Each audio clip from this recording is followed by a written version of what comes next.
by using the ESSN value, it is first group. That means the tuples are first group. Okay. So according to the ESSN value, the tuples will be grouped, and then after that, for each group, it will count the dependent name. Okay, it will count the dependent name for each group, means for each ESSN value, how many dependents we have, we need to count it, isn't it? So we will count the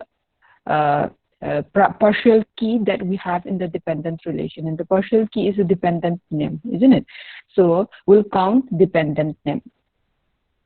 Okay, so that will give us two things. One is the SSN value for the employees along with the number of dependent who is dependent on them. Okay, so that will be stored in T1. After that, what we can do is we are going to get the employee details of employee, or you can say SSN of employee who is having more than 2 dependents, isn't it? So for that, we will from T1, we are going to select those tuples who is having count dependent greater than or equal to 2. Okay, we'll select those tuples who is having count dependent name greater than or equal to 2. Okay, and we will store it in T2. Now T2 gets here in T2, we will have means the SSN value of those employees who is having more than 2 dependents are stored, isn't it? Already we got it here in T2. So now by using those SSN value, what we need to list out, what we need to retrieve is name of the employees, isn't it? Name of the employees, and name of the employees is there in the employee table, employee relation.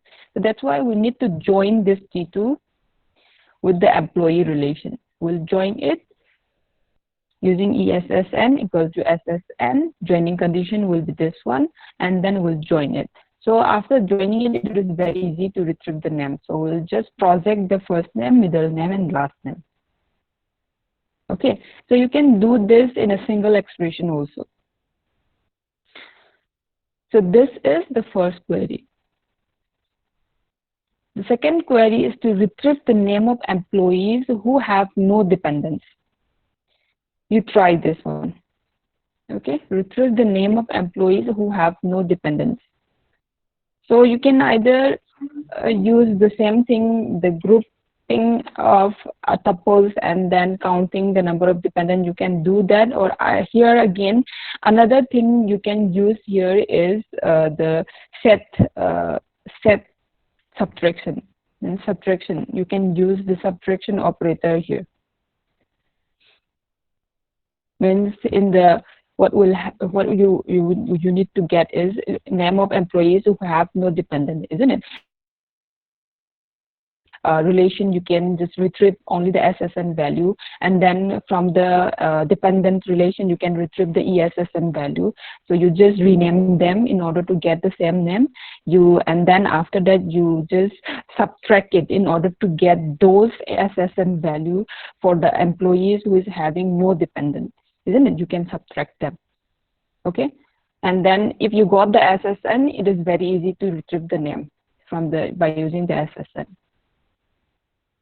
Okay, you can either do like that, or you can use this means by using the group by and also the aggregate function count. You can also write the means. There are many ways of solving the query. Okay, so you can use any ways, means any of the ways, means whatever query which is more suitable, means you want means whatever operators you more suitable to you, you can use it in order to solve this particular query. It is not necessary for you people to use the same operators. Okay, so just solve it and you can send it to the WhatsApp group. I'll give 5 minutes for it.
Okay, so this is the solution, relational algebra solution by using the set difference or the subtraction operator.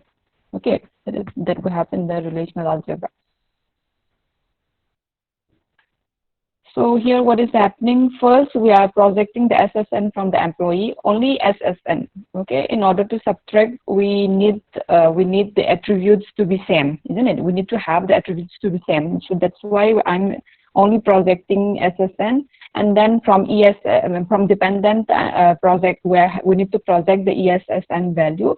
And in order to make the name of the attribute same, just renaming this temporary relation T2, the attributes that we have in T2 as SSN. Okay. After renaming, we will subtract it T1 minus T2 in order to get those SSN values, which is not there in the dependent relation. If it is not there in the dependent relation, that means those employees doesn't have any dependent, isn't it? So we'll get the SSN value for those employees who doesn't have any dependent here in T4. So in order to retrieve name, we'll join it with the employee. And then from there, we will project first name, middle name, and last. Okay. Here is another one. List the name of managers who have at least one dependent. Okay, so for this we need to use the count operator. Count aggregate function. Just try this one. List the name of managers who have at least one dependent. So for this, managers means managers. You will find the SSN for the manager in the department relation, isn't it? So you need to retrieve those SSN value from the department. After that, in order to retrieve name, you need to go to the employee table. And again, even for counting the dependent number of dependents, you need to go to the dependent table also. Okay, so what means which thing you are going to retrieve first depends on you also. So you just try this one.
Whenever you're writing queries, follow the rules properly.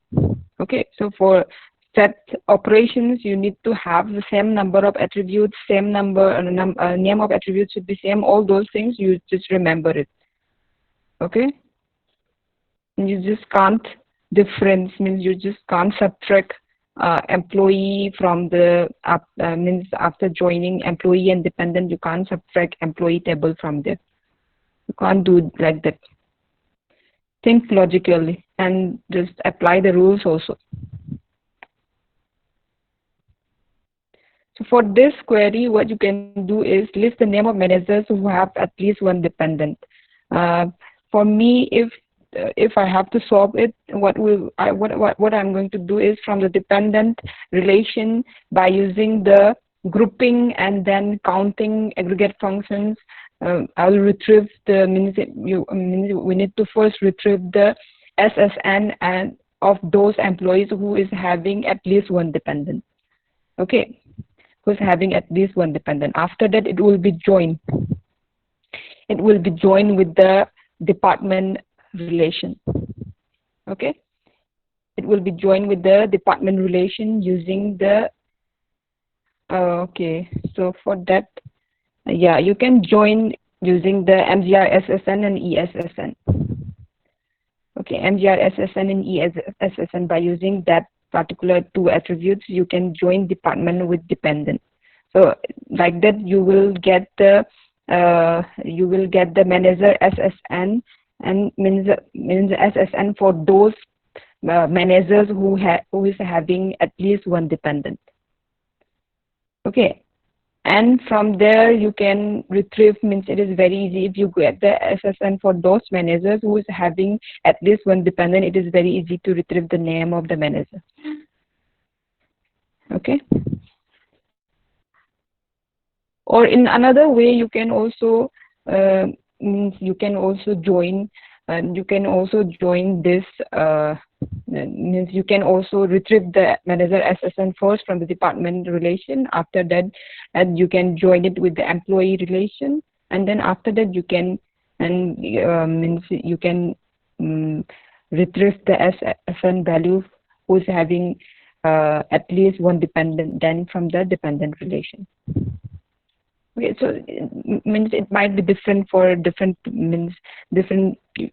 students, the solution.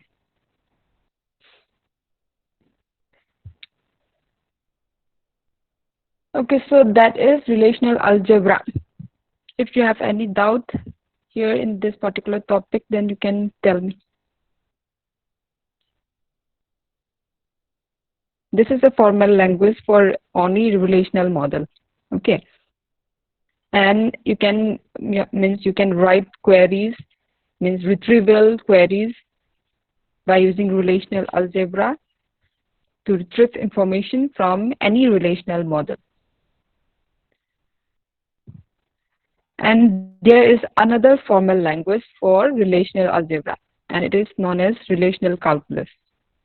We have relational algebra, which is a formal language for relational model, and again there is another relational this one means this one query language for relational model, and that is relational calculus.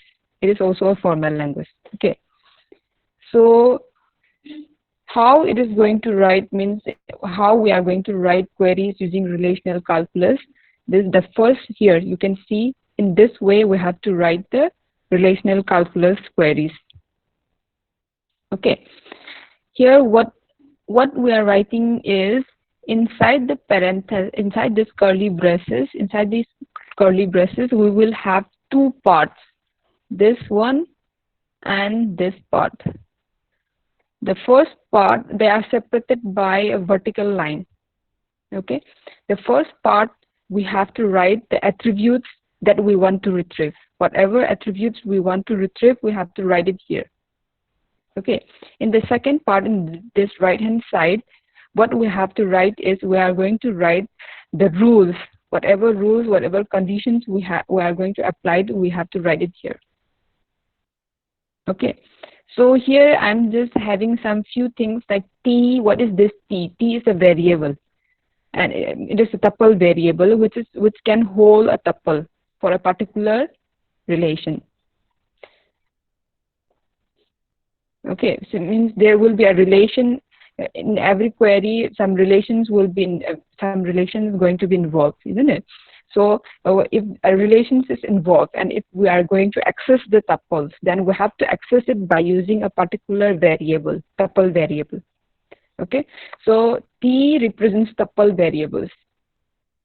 And when we write T dot attrib1, T dot attrib2 here, whatever we are writing here, what it means is for a particular tuple which is holding by the tuple variable T, retrieve attrib, sorry, retrieve attrib1, attrib2. These are the attribute names.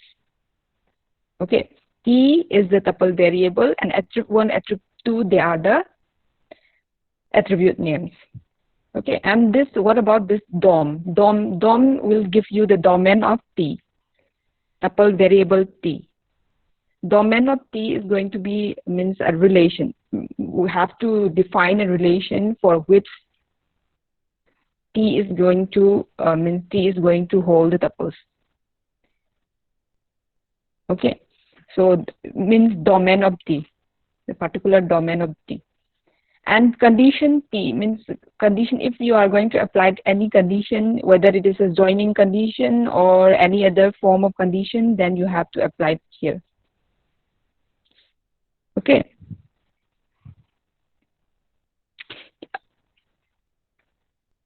Now, yeah, everything is also written here. T is tuple variable, a variable which is used to hold a tuple of a particular database relation. One is a set of attributes to be retrieved. DOM T is a domain of T, condition T, conditional expression involving T. Okay. Example, here an example is given. So T, we are going to retrieve first name and last name for such tuple T, which belongs, means which is a tuple, means which is a tuple that is there in the employee relation. Okay. So employee T gives the domain for this T. It means this particular employee T means what? This tuple variable T is going to hold the tuples of employee one by one.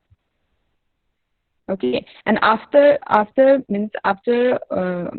holding the means for each tuple, say for each T, you can say for each T, the condition is going to apply. This condition is going to be applied. We will check whether T dot salary is greater than 50,000 or not. If it satisfied this particular, if the particular T satisfied this condition, then for that particular T, T dot F name and T dot L name is going to be retrieved.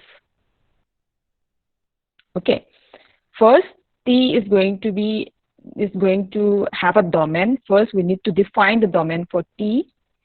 After that, if you want to, if we have to apply some condition on this particular tuple, then you have to write it like this: T dot salary greater than 50,000, and whatever attributes you need to retrieve, you will retrieve it here, like T dot F name, T dot last name, like that. You have to write it.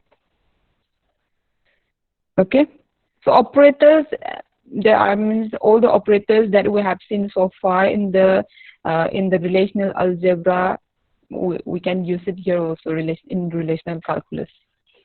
Means operators that we can have in the condition here, like equal to operator, less than equal to, greater than equal to, not equal to, and operator, or operator, not. So this is for logical connections.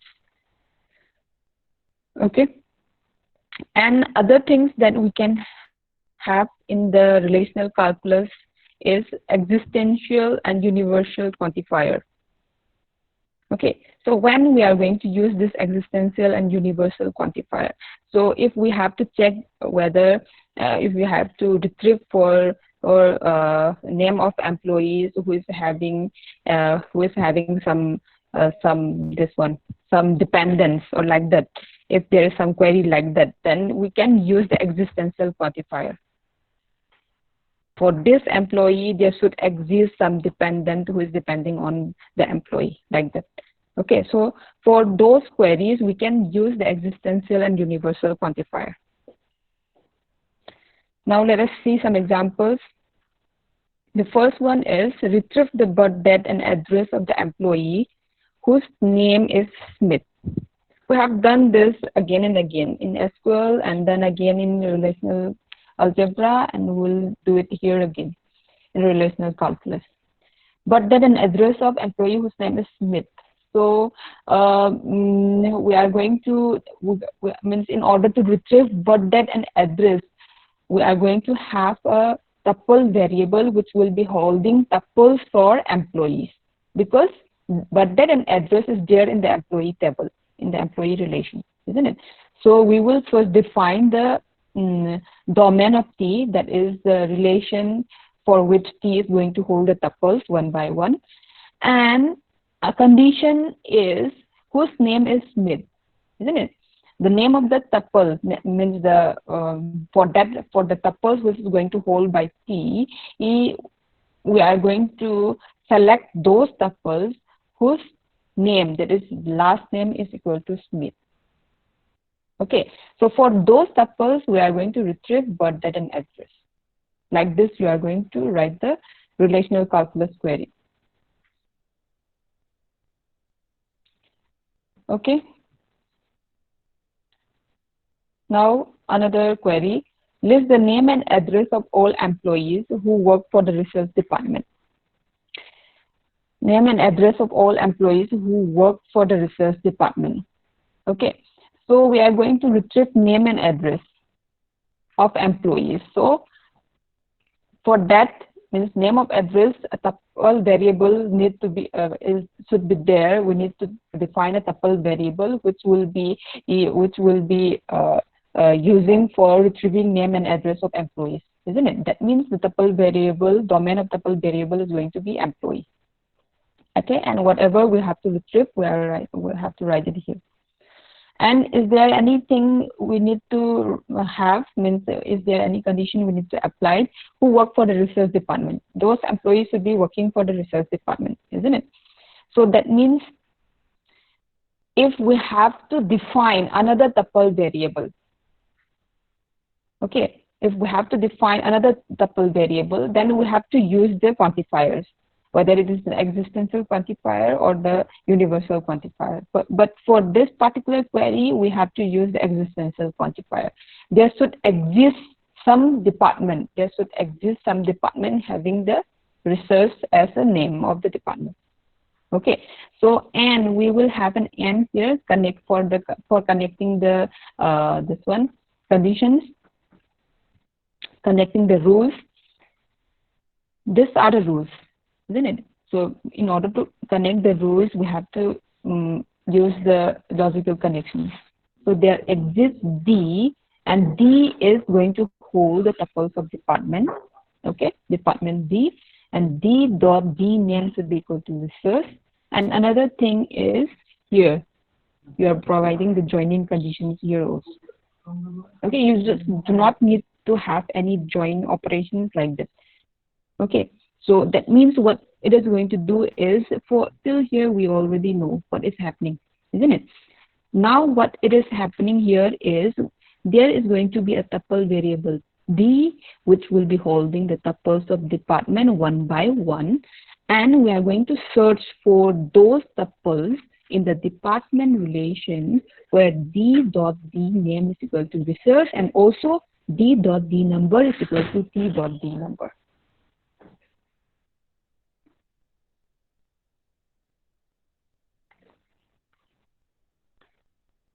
Okay, because the tuples that we have here means the employee needs to be working in the research department, isn't it?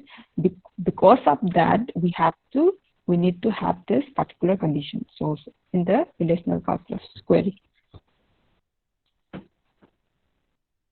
Okay, so whatever conditions you have to apply it here after this vertical line.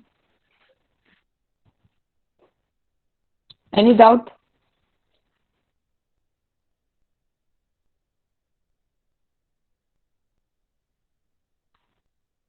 Okay, let's see the next query. For each employee,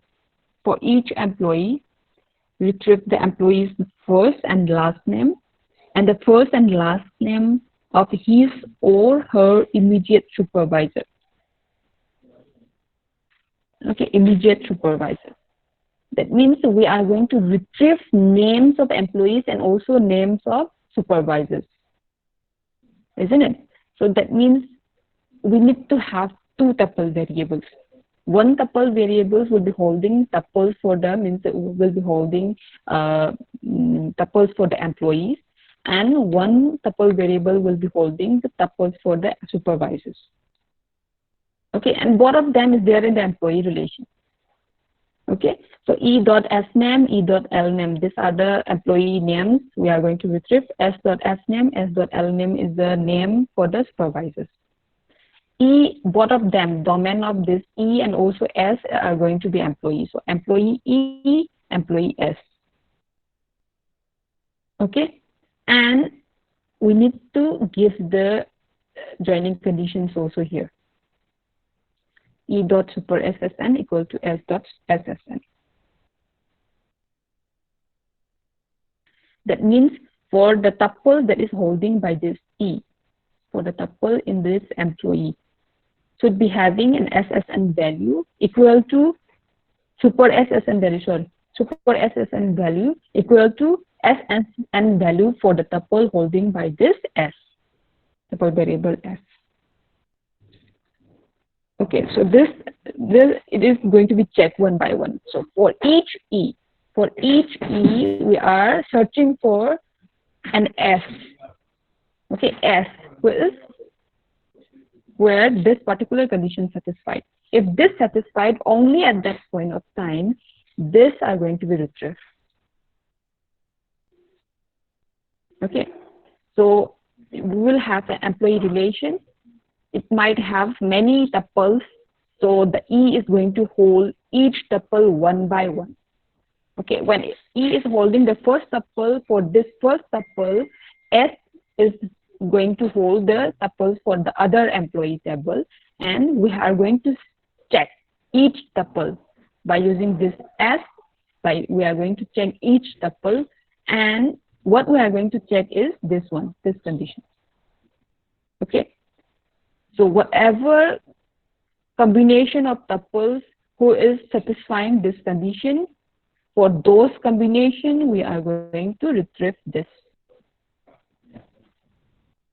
Okay, same thing that we have done in the relational algebra and in this one as well also. Just need to give the joining condition. Here, there no joining is done here in relational calculus. Okay, I'm just telling you this as a joining condition in order to make it simple for you. Any query?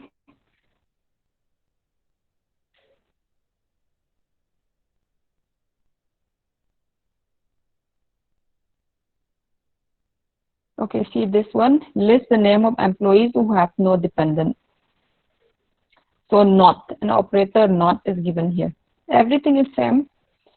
We are going to retrieve first name and last name of employee. So the domain is employee, and there shouldn't exist any D in the dependent relation where ESSN equal to D ESSN, D dot ESSN.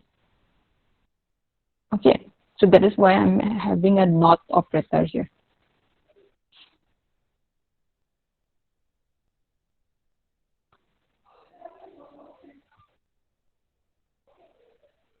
Another query, list the name of managers who have at least one dependent. Same thing again, we will have a there exists. If we apply there exists, at least one dependent is there, is going to be there. Okay, if it satisfied this condition. Okay, so E dot S name, E dot L name. So E is going to be the employee holding the tuples of employee. There's going to be some manager in the department relation, and means SSN should be same, and in the dependent also there's going to be some tuple where this satisfied.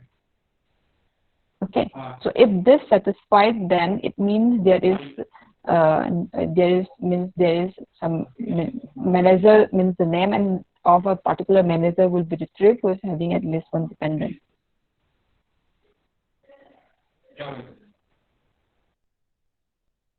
Okay, so one thing you just remember here, I'll just tell you one thing here. If a particular tuple variable is already introduced here in this right hand side, then you do not need to have any quantifier here.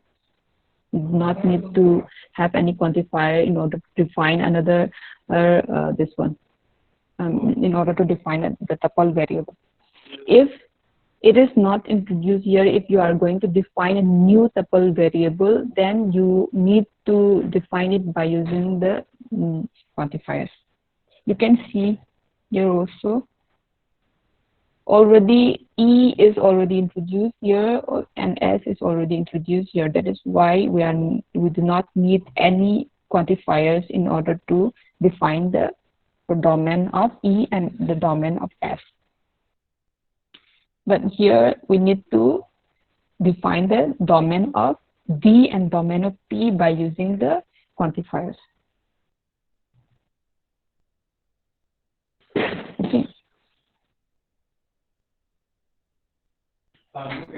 So this relational calculus,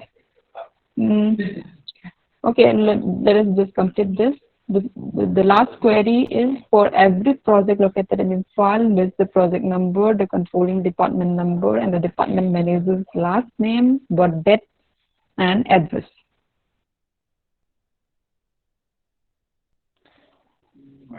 So for this, for every project located in Imphal, so we need to have the project, this one, project relation. From the project relation, we are going to retrieve project number, controlling department number for those projects who is located in Imphal. So for that, we know this. We will have it. This one we will write, and then P is going to be the domain of project. And after that, we also know this one. P location is going to be Imphal. These conditions and this from here, after reading from till here till here, we know this. We can retrieve it from the project relation. Now let us see the other remaining part of the query. And the department manager's last name, birth date, and address. This department manager's SSN, we can find it from the department relation. And by using that SSN, we can retrieve name, birth date, and address from the employee relation.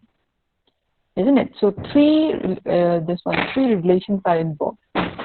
So manager's last name, birth date, and address, we will retrieve it by using the tuple variable m.lname, m.birth date, m.address. And m is going to be holding the tuples of employee. Isn't it? Because last name, birth date, and address are there in the employee relation. Okay? And there exists department. Okay, there exists department, any department, in the department, there should exist some tuples who is having D number, D.D number equal to P.D number. This is the joining condition for the department and the project. Okay, and D.mgr SSN equal to M.SSN. Again, this is the joining condition for department and the employee relation. Okay, so this means there should exist a tuple in the department who is satisfying these two conditions. Okay, the department relation, there should exist some tuple who satisfies these two conditions. Only at that point of time, whatever we have to retrieve, it will be retrieved. If there exists. If it doesn't exist, means there doesn't exist any tuples who is satisfying these two conditions, then it won't be, means nothing will be retrieved. Okay. Another condition, this condition we already know. This is some condition that we can apply it in the project relation itself. So this we are putting, means we have to put it in, means after this exist means after this particular uh, conditions, whatever conditions we're putting here, after this parenthesis. Okay, so you can put this particular relation here also, here. Instead of there, you can put it here. It doesn't means it doesn't matter, means they are same thing. So this is the last query for relational calculus. Any doubts? If you have any doubts, if you want to ask anything, then you can ask me. Ma'am, can you just explain about the part where and p location is equal to impulse? That part, why is it outside the bracket? Because it doesn't depend on this particular tuple D. Means there is no relation for this part P location and D. Okay. It is just a logical conceptual thing. Means we are searching for the tuples in the department relation who is satisfying these two conditions, isn't it? Yes, ma'am. And this P location is the location for the project. You can see here also for every project located in this part. So it doesn't they are not related with the tuple variable D. So that is why. You get Then, it? ma'am, then one Yes. more. There are two types of quantifiers, right? There's one this existential quantifier, and then the other is universal. Can you explain a little about the universal one, as we have not really seen it being used yet? Yeah. So for you means I don't think there is such query where you are going to use the universal quantifier, but I will just tell you, it is going to be means it should satisfy to means whatever condition we are applying here, it should satisfy with all the tuples. Do you get it? There exists means this particular existential quantifier means there should exist at least one tuple which is satisfying this condition. If we put the universal quantifier here, that means all tuples should satisfy this condition. Okay. Okay, ma'am. It is the same concept we use in the set theory also. It should satisfy means the particular condition we applied here should satisfy for all the tuples who is holding by the particular tuple variable that is defined by using the universal quantifier. Okay. Okay, ma'am.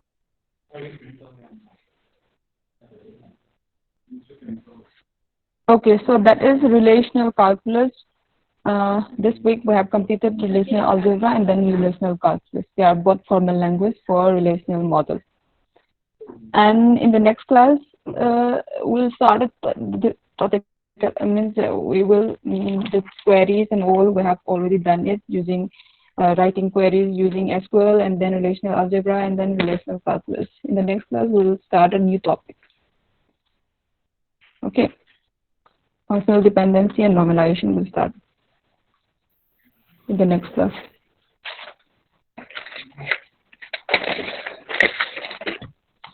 Now let me check your attendance.